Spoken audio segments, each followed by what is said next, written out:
Bismillahirrahmanirrahim. Assalamu alaikum. Today we are going to discuss about the diuretics, their mechanism of action. Diuretics की बात करें तो diuretic एक ऐसे सब्सटेंस है जो कि क्या करती है कि यूरिन वॉल्यूम आउटपुट को इंक्रीज करती है। ये कैसे करती है कि डायूरेटिक्स को जब हम बॉडी में इंजेक्ट करते हैं तो ये सोडियम की रीअब्जॉर्प्शन को कम करती हैं। सोडियम की जब रीअब्जॉर्प्शन कम होगी तो वाटर की रीअब्जॉर्प्शन भी कम हो जाएगी, क्योंकि सोडियम अपने साथ वाटर को लेके जा रहा होता है। ठीक है, जब वाटर की रीअब्जॉर्प्शन भी कम होगी तो क्या होगा कि यूरिन आउटपुट के अंदर वाटर का लेवल जब ज्यादा होना शुरू हो जाएगा तो क्या होगा कि यूरिन आउटपुट ज्यादा हो जाएगा।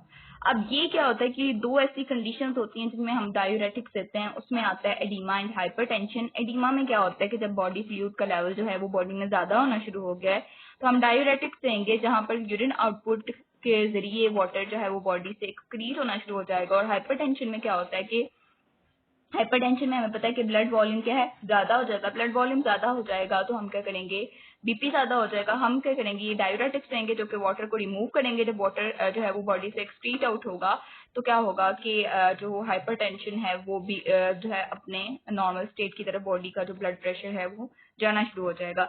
अब हम इसके मैकेनिज्म की तरफ जाते हैं तो ऑस्मोटिक डायूरेटिक्स की बात हम सबसे पहले करेंगे। ऑस्मोटिक डायूरेटिक्स जो होते हैं उनका प्राइमरी जो साइट ऑफ एक्शन होती है वो प्रॉक्सिमल टिब्यूल्स होते हैं, जहां पर वो अपना प्राइमरी एक्शन परफॉर्म करते हैं।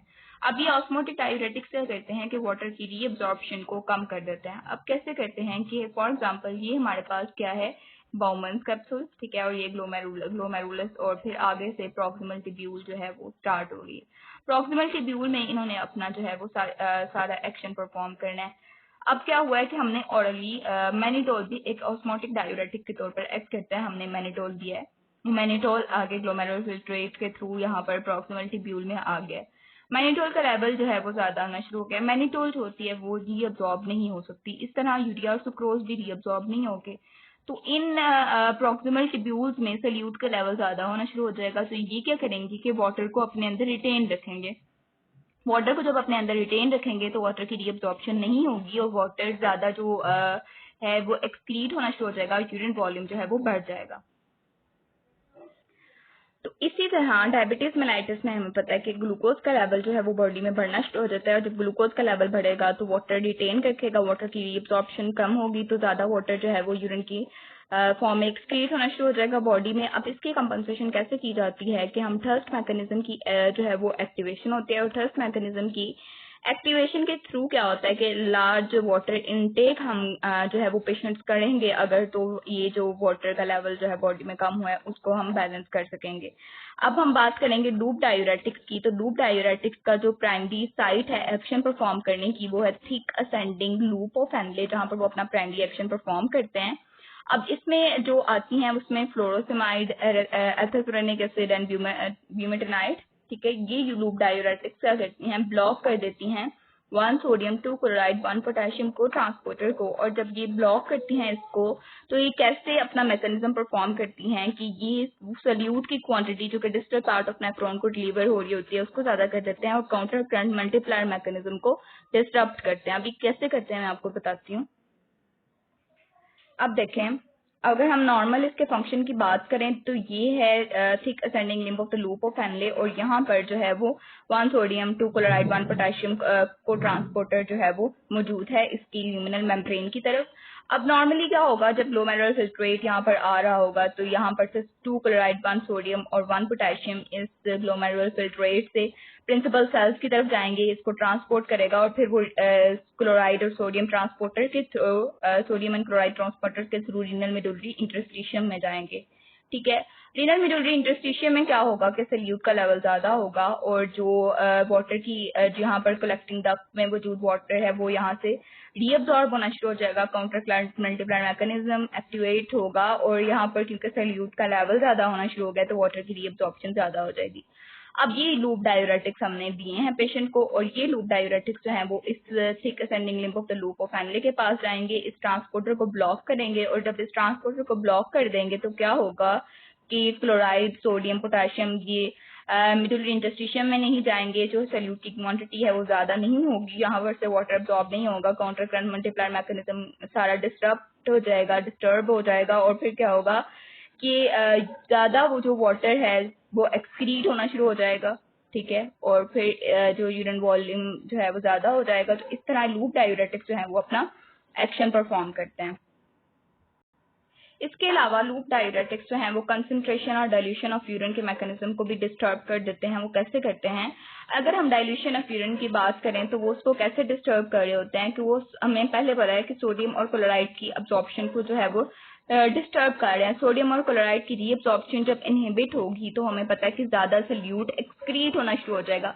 जब सल्यूट ज्यादा एक्सक्रीट होना शुरू हो जाएगा तो हमें पता है कि उसकी डाइल्यूशन जो है वो कम हो जाएगी, क्योंकि जो है वो कम सल्यूट मौजूद है, वॉल्यूम उसका कम हो गया है। रीनल मिडुलरी इंटरस्टिशियम में इन आयंस की कंसंट्रेशन कम हो गई है, वाटर की रीअब्जॉर्प्शन कम हो गई है, वाटर की रीअब्जॉर्प्शन भी कम हो जाएगी और उसके बाद इस तरह जो है वो इसकी कंसंट्रेशन जो है वो इम्पेयर होगी। वाटर की रीअब्जॉर्प्शन ज्यादा होगी तो ज्यादा जो है वो यूरिन जो है वो बाहर जाएगा बॉडी से, और उसके बाद में क्या होगा, जब वाटर बहुत कम रह गया तो कंसंट्रेटेड यूरिन बनना शुरू हो जाएगा। ठीक है, इस तरह इधर सोल्यूट की कंसंट्रेशन को डिस्टर्ब कर रहा है, फिर सोडियम की कंसंट्रेशन को डिस्टर्ब, वाटर की कंसंट्रेशन को डिस्टर्ब कर रहा है। तो इस तरह इसकी कंसंट्रेशन और डाइल्यूशन जो है वो डिस्टर्ब होना शुरू हो जाएगी। अब हम बात करेंगे थायरोसाइड डायूरेटिक्स की, ये कैसे अपना मैकेनिज्म परफॉर्म करते हैं अपना एक्शन। तो थायरोसाइड डायूरेटिक्स क्या करते हैं कि ब्लॉक कर देते हैं सोडियम क्लोराइड को ट्रांसपोर्टर को ल्यूमिनल मेम्ब्रेन पे। अब नॉर्मली क्या होगा कि इनका जो मैकेनिज्म है एक्शन परफॉर्म करने की साइड वो अर्ली डिस्टल ट्यूब्यूल्स में। अर्ली डिस्टल ट्यूब्यूल्स में ये सोडियम क्लोराइड को ट्रांसपोर्टर है, ये क्या करेगा कि इस सोडियम और क्लोराइड को प्रिंसिपल सेल्स में जो है वो भेजेगा और वहां से वो बेसोलेटरल मेम्ब्रेन के अंदर मौजूद क्लोराइड और सोडियम चैनल के थ्रू रीनल मिडुलरी इंटरस्टिशियम में जाएंगे और फिर यहाँ पर ऑस्मोलैरिटी जब ज्यादा होगी तो वाटर की रीअब्जॉर्प्शन होगी। तो क्या होगा कि ये थायरोसाइड डायूरेटिक्स क्या करते हैं कि इस जो ट्रांसपोर्टर है इसको ब्लॉक कर देंगे। अब इसमें ये दो थायरोसाइड डायूरेटिक्स हैं जिसमें हाइड्रोक्लोरोथायाजाइड है और क्लोरोथैलिडोन। ठीक है, अब ये क्या करेंगे, इसको ब्लॉक कर देंगे तो सोडियम और क्लोराइड जो है वो आगे ट्रांसपोर्ट नहीं होंगे। सोडियम क्लोराइड की जब अब्जॉर्प्शन नहीं होगी, ऑस्मोलैरिटी नहीं बढ़ेगी, वाटर की रीअब्जॉर्प्शन नहीं होगी तो वाटर ज्यादा एक्सक्रीट होना शुरू हो जाएगा। तो ये थायरोसाइड डायूरेटिक का मैकेनिज्म ऑफ एक्शन है। अब नेक्स्ट हम कार्बोनिक एनहाइड्रेस इनहिबिटर्स की बात करेंगे। कार्बोनिक एनहाइड्रेस इनहिबिटर्स जो हैं वो प्रॉक्सिमल ट्यूब्यूल्स में मेनली अपना एक्शन परफॉर्म करते हैं। अब हमें पता है कि कार्बोनिक एनहाइड्रेस कौन से जो है वो रिएक्शन को कैटलाइज कर रहा होता है कि जब कार्बन डाइऑक्साइड और वाटर मिलके H2CO3 बनाते हैं और फिर फर्दर वो प्रोटॉन और बाइकार्बोनेट आयन में टूटता है तो कार्बोनिक एनहाइड्रेस इस रिएक्शन को कैटलाइज करके उसको फास्ट कर देता है। अब कार्बोनिक एनहाइड्रेस इनहिबिटर्स में एक ड्रग है एसिटाजिलोमाइड जो कि क्या करेगी, इसको इनहिबिट कर देगी। अब कैसे सारा जो है वो एक्शन होता है, अब ये प्रॉक्सिमल ट्यूब्यूल्स में जो है वो अपना काम करेंगे। ठीक है, प्रॉक्सिमल ट्यूब्यूल्स में क्या हो रहा होता है कि ये जो सोडियम हाइड्रोजन ट्रांसपोर्टर है यहाँ पर से जो क्या कहते हैं कि हाइड्रोजन और जब बाहर सिक्रीट होगा तो वो क्या करेगा कि इस बाइकार्बोनेट के साथ मिलेगा और H2CO3 बनाएगा और H2CO3 फिर फर्दर वाटर और कार्बन डाइऑक्साइड में टूटेंगे। तो यहाँ पर कार्बोनिक एनहाइड्रेस अपना एक्शन करेगा। बाद में जब ये कार्बन डाइऑक्साइड सेल में चली जाएगी और फिर वाटर के साथ मिलके दोबारा H2CO3 बनाएगा और फिर वो प्रोटॉन और बाइकार्बोनेट आयन में जो है वो टूट जाएंगे, ब्रेक हो जाएंगे। तो यहाँ पर बाइकार्बोनेट सोडियम बाइकार्बोनेट जो है वो ट्रांसपोर्टर, यहाँ पर एक को ट्रांसपोर्टर के थ्रू जो है वो बाइकार्बोनेट आयन जो है वो बाहर चला जाएगा और इसी तरह यहाँ पर सोडियम हाइड्रोजन ट्रांसपोर्टर जो मौजूद था और सोडियम को वो अंदर भेज रहा था, ये सोडियम इस ट्रांसपोर्टर के थ्रू बाहर चली गई है। अब क्या होगा कि जब एसिटाजिलोमाइड ड्रग आएगी वो इस कार्बोनिक एनहाइड्रेस को इनहिबिट करेगी। जब इस कार्बोनिक एनहाइड्रेस को इनहिबिट करेगी तो यहाँ पर से जो कार्बन डाइऑक्साइड की जो है एक्शन, ये रिएक्शन नहीं होगा, कार्बन डाइऑक्साइड अंदर नहीं जाएगी, ये वाटर के साथ नहीं मिलेगी, H2CO3 वगैरह नहीं बनेगा, बाइकार्बोनेट बाहर एक्सक्रीट नहीं होगा। तो ये क्या करेगा कि जो बाइकार्बोनेट न्यूट्रलाइज करते हैं चीजों को, उसके बाद एसिडोसिस को प्रिवेंट कर रहे होते हैं, वो सारा एक्शन जो है वो डिस्टर्ब होना शुरू हो जाएगा। इसके अलावा क्या हो जाएगा कि कुछ डिग्री ऑफ एसिडोसिस भी हो जाएगी क्योंकि एक्सेसिव बाइकार्बोनेट जो है वो यूरिन में एक्सक्रीट होना शुरू हो गए हैं और हाइड्रोजन की कंसंट्रेशन, हाइड्रोजन आयंस की कंसंट्रेशन जो है वो ज्यादा होना शुरू हो गई है क्योंकि ये बाइकार्बोनेट आयंस के साथ नहीं मिल पा रहा क्योंकि इनकी कंसंट्रेशन कम हो गई है। हाइड्रोजन ज्यादा जो है वो बॉडी में होना शुरू हो जाएगा तो फिर एसिडोसिस हो जाएगी। तो ये क्या कर रहे हैं कि हाइड्रोजन की सेक्रीशन को कम कर रहे हैं, हाइड्रोजन बॉडी से कम बाहर जा रहा है, एसिडोसिस हो गई है। बाइकार्बोनेट की रीअब्जॉर्प्शन को कम कर रहे हैं और सोडियम की रीअब्जॉर्प्शन को भी कम कर रहे हैं। तो ये सारा जो है, क्योंकि देखें सोडियम हाइड्रोजन एक दूसरे के साथ को ट्रांसपोर्ट हो रहा है, अब हाइड्रोजन की सिक्रीशन ही नहीं होगी तो सोडियम भी जो है वो रीअब्जॉर्ब कम होगा। तो ये कार्बोनिक एनहाइड्रेज इनहिबिटर का मैकेनिज्म ऑफ एक्शन है। अब हम बात करेंगे एल्डोस्टेरॉन एगोनिस्ट के मैकेनिज्म ऑफ एक्शन की। तो इनका जो प्राइमरी साइट ऑफ एक्शन होती है वो कलेक्टिंग ट्यूब्यूल्स में होती है।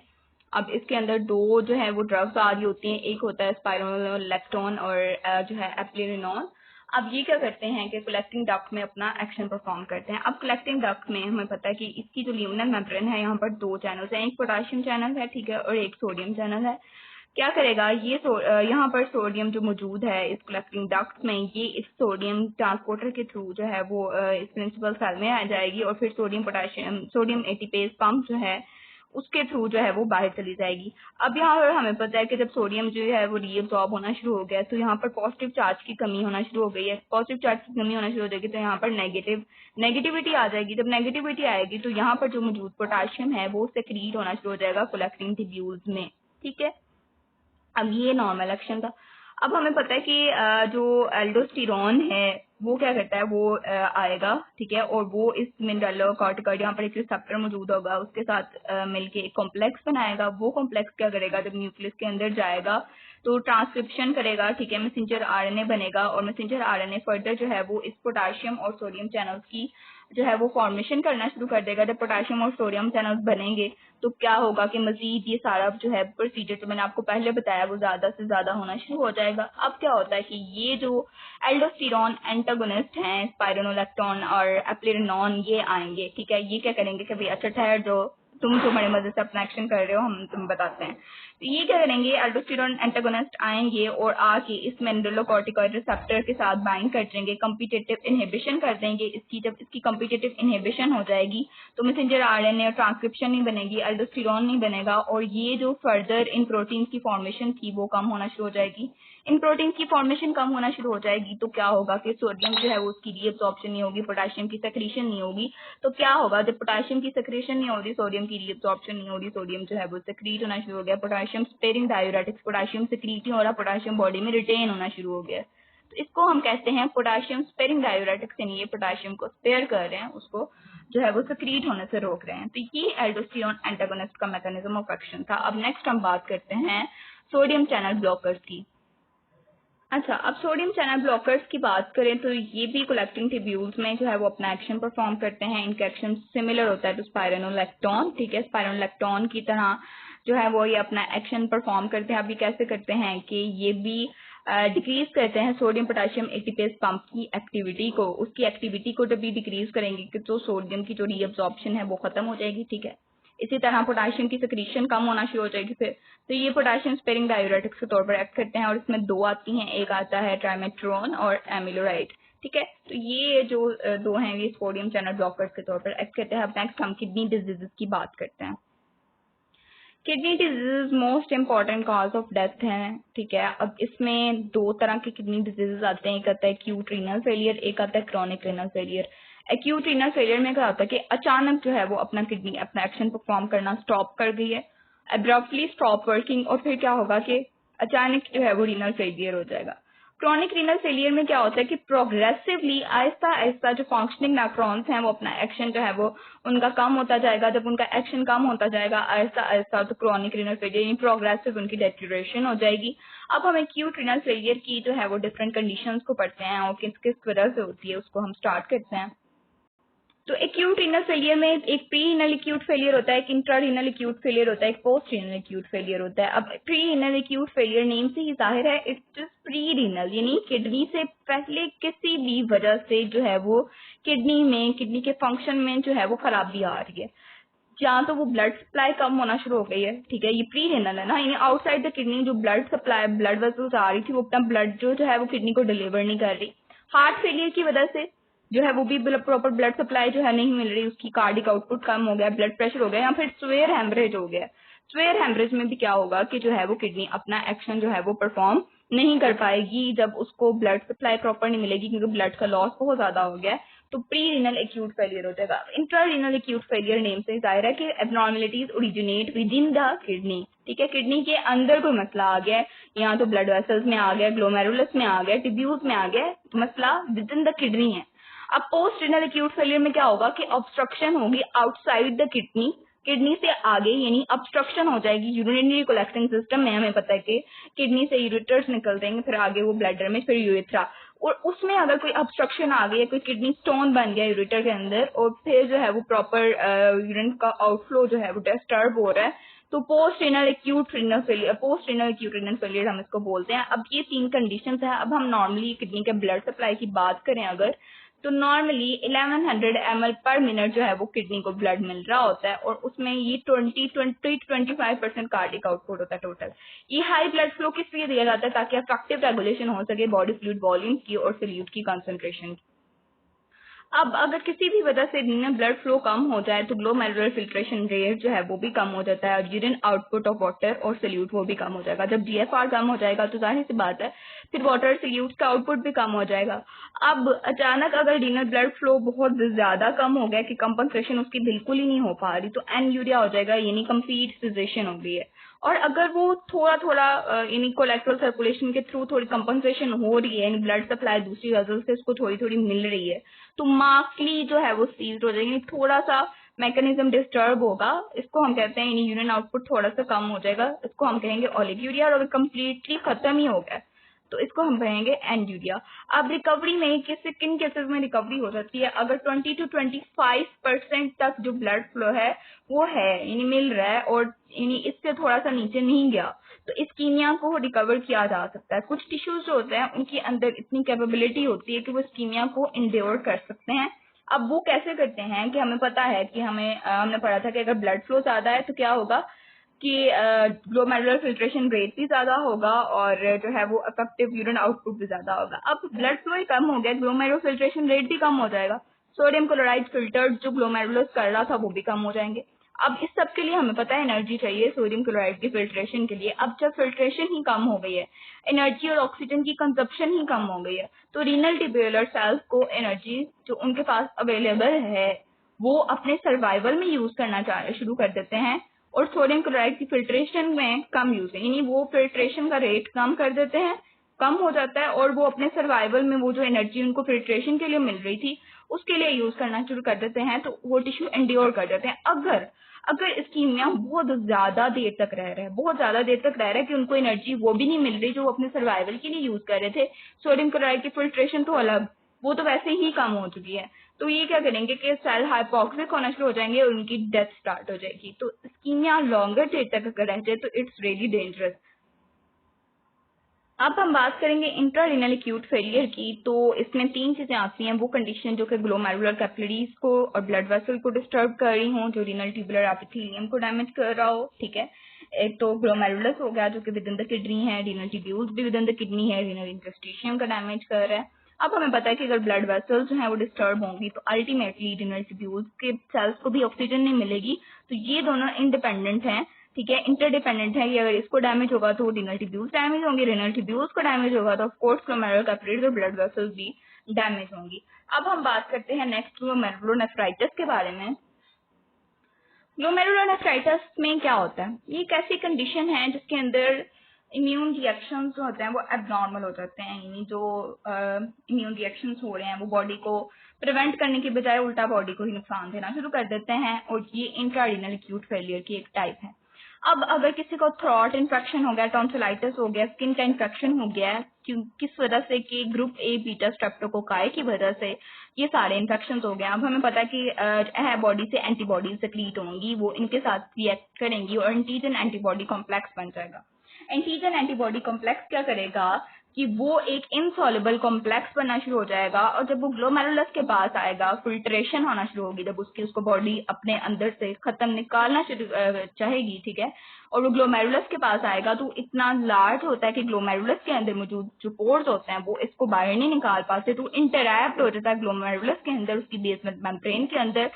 और क्या होगा कि जो ग्लोमेरुलस के सेल्स हैं वो प्रोलिफरेट करना शुरू कर देंगे, ठीक है, स्पेशली मेसेंजियल सेल्स जो हैं वो प्रोलिफरेट करना शुरू हो जाएंगे एंडोथेलियम और एपिथेलियम के दरमियान। ठीक है, ताकि उसको ब्लॉकेज हुई है ना उसकी, तो प्रोलिफरेट करना शुरू कर देंगे, बढ़ना शुरू हो जाएंगे, ताकि वो अपना एक्शन जो है वो अल्टीमेटली बॉडी कंपल्सेशन की तरफ जाना की कोशिश करती है, लेकिन ये फर्दर कंडीशन को जो है वो वर्स कर देता है। इसके अलावा डब्ल्यूबीसी जो